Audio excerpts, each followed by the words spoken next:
ഇറങ്ങണോ? ശരി, കഴിച്ചോ വല്ലതും? ആ,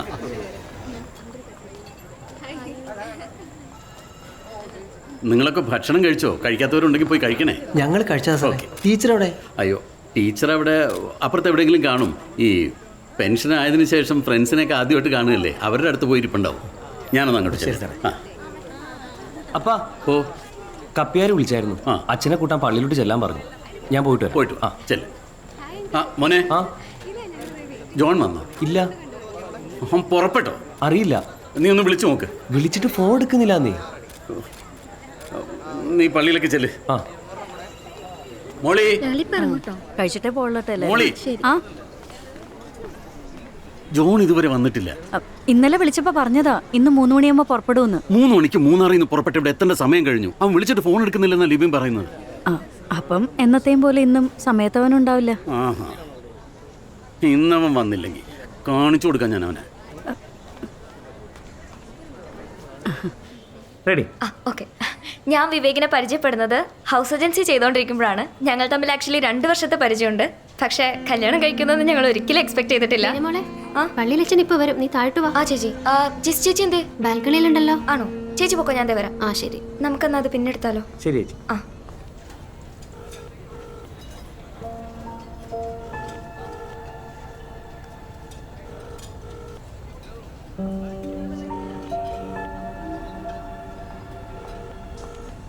എന്തു പറ്റി? ജോണിനെ വിളിച്ചിട്ട് ഫോൺ എടുക്കുന്നില്ല. ഓ, അതിപ്പോ വലിയ പുതുമയുള്ള കാര്യമൊന്നുമല്ലല്ലോ. എന്നാലും നിന്റെ മധുരം വെപ്പായിട്ട് പോലും കൃത്യസമയത്ത് എത്താതെ. ചേച്ചിയുടെ പറച്ചിൽ കേട്ടോ തോന്നുന്നു ഇതിനു മുന്നേ ചേട്ടൻ എല്ലാ പരിപാടിക്കും ഇവിടെ കറക്റ്റ് സമയത്തിന് വന്നിട്ടുണ്ടെന്ന്. ചേച്ചി ടെൻഷൻ അടിക്കാതെ ഇങ്ങോട്ട് വാ. അവിടെ താഴെ അച്ഛൻ വന്നിട്ടുണ്ട്, വാ. അല്ല, നീ പോയിട്ട് വാ. ഞാനൊന്ന് ലാസ്റ്റ് ഒന്നുകൂടെ ട്രൈ ചെയ്തിട്ട് വരാം. എന്നാ ചേച്ചി ട്രൈ ചെയ്തോ, ഞാൻ താഴെ കാണും. ശരി.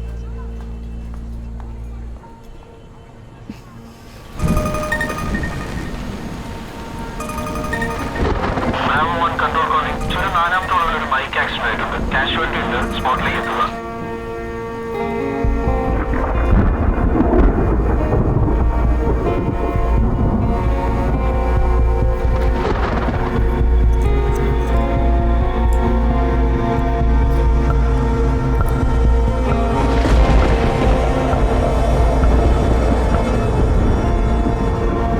മുറിവിൻ്റെ ആട് അല്പം കൂടുതലാണ്. ഉണങ്ങാൻ കുറച്ച് ദിവസം പിടിക്കും. TT എടുത്തിട്ട് എത്ര നാളായി? 1 മാസത്തിന് മുമ്പ് എടുത്തതാ. ആ, എന്നാൽ പിന്നെ കുഴപ്പമൊന്നുമില്ല. സിസ്റ്റർ ഈ കൈ ഒന്ന് ഡ്രസ് ചെയ്തു. Okay doctor. ശരി.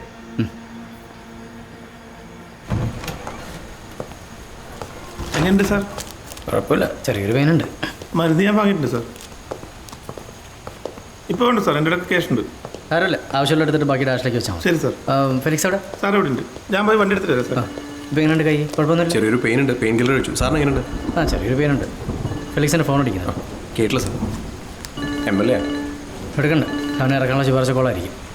എന്നിട്ട് എന്താ കാര്യങ്ങൾ? നമ്മുടെ കേരളം സ്റ്റേഷനിൽ നന്നായിട്ട് പെരുമാറുന്നുണ്ട്. പക്ഷെ അവൻ പറയുന്ന അവനല്ല, വേറെ 2 പേരാണ് ഈ മോഹനെ വെട്ടിയെന്നത്. പക്ഷേ ഈ മോഹൻ്റെ വീട്ടിലേക്ക് ഇവർ 2 പേര് എത്തിച്ച ഇവനാണ്. അതവൻ സമ്മതിച്ചിട്ടുണ്ട് സാർ. എന്നിട്ട് ആ 2 പേരുടെ ഡീറ്റെയിൽസ് കിട്ടി. ഒരുത്തൻ്റെ പേര് ലിജോ, മറ്റവൻ്റെ പേര് മനു. ഇവർ 2 പേര് ഇടുക്കിക്കാരാണ്. പക്ഷെ നമ്മുടെ സ്റ്റേഷൻ്റെ പരിധിയല്ല, മുല്ലക്കുടിയാണ്. സ്റ്റേഷനിൽ ഞാൻ വിളിച്ച് പറഞ്ഞിട്ടുണ്ട്. ഈ ലിജോയും മനുവും പിന്നെ നമ്മുടെ എല്ലാ പ്രവീണിൻ്റെയും പേരിൽ 4 അടിപിടി കേസുണ്ട്. അവന്മാരെ അന്വേഷിച്ച് പോലീസ് വീട്ടിലോട്ട് പോയിട്ടുണ്ട്. അവരോട് എത്തിയിട്ട് വിളിക്കാന്നാ പറഞ്ഞ. അവന്മാരെ വീട്ടിൽ കാണാൻ ചാൻസ് ഇല്ല.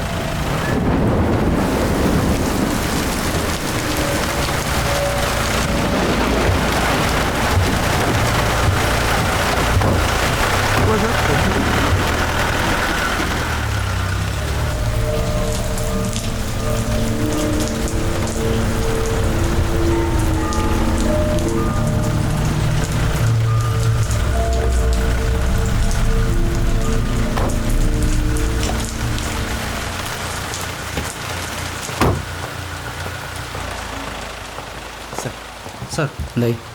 അത് ഇടിച്ചിഞ്ച പരിവാക്കിയിട്ട് അവൻ പറയുന്ന അവന്മാർ തന്നെ ചെയ്തതെന്നാ. പാർട്ടി പ്രശ്നത്തിൻ്റെ പേരിലാണെന്നാ പറയുന്നത്.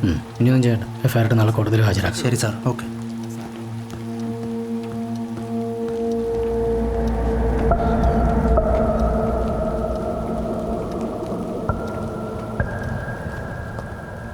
സാറേ, ഒരു മെസ്സേജ് ഉണ്ടായിരുന്നു. ചുരം 4ാം വളവിൽ ഒരു ബൈക്ക് ആക്സിഡൻ്റ് ആയി. ബൈക്ക് ഓടിച്ചയാൾ സ്പോട്ടിൽ തന്നെ മരിച്ചു. ഇവിടെ നേരെ പോയേക്കണം. അഭിലാഷും മനോജും പോയിട്ടുണ്ട് സാർ. ശരി സാർ.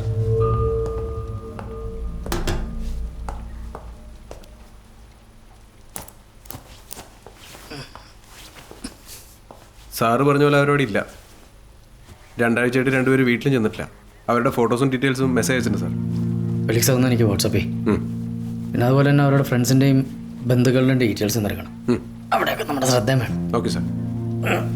ഇവരുടെ മൊബൈലൊന്ന് ട്രാക്ക് ചെയ്തേക്ക്. ഞാൻ ഒന്ന് വീട് വരെ പോവാം. Okay sir. അല്ല സാർ, എറണാകുളം വരെ സാറൊക്കെ നീ കൈ വെച്ച് ഡ്രൈവ് ചെയ്യാം. അതൊന്നും സാരില്ല. നാളെ ഇപ്പം ഞങ്ങളുടെ എൻഗേജ്മെൻറ്റ്. എന്തായാലും ഈ അവസ്ഥയിൽ നിങ്ങൾക്ക് രണ്ടുപേർക്കും മുങ്ങാൻ പറ്റില്ല. രണ്ടുപേരും കല്യാണത്തിന് വന്നാൽ മതി. ശരി സാർ. Felix sir.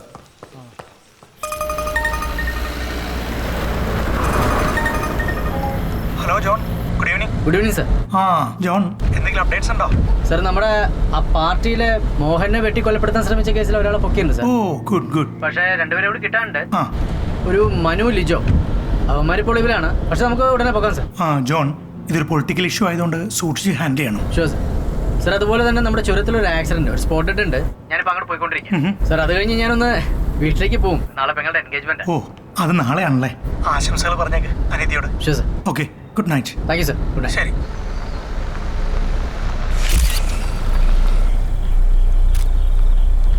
അഭിലാഷ് എന്ത് സാർ താഴെ ഉണ്ട്. ആ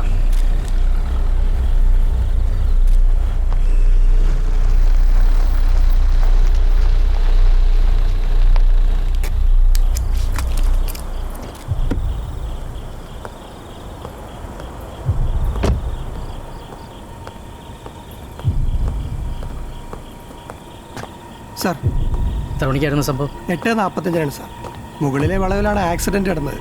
ബൈക്കിൽ തെറിച്ച് ബസ്സിന്റെ മുകളിലോട്ട് വീഴുമായിരുന്നു. പിന്നെ ഇടിച്ച വണ്ടി നിർത്താതെ പോയി സാർ. മരിച്ച ആളുടെ ഡീറ്റെയിൽസ് വല്ലതും കിട്ടിയോ? കിട്ടി സാർ. പേര് റെജി, സ്ഥലം എറണാകുളം. എറണാകുളത്തോടെ കാക്കനാടാണ് സാർ. വീട്ടിൽ വിളിച്ച് അറിയിച്ചിട്ടുണ്ട്.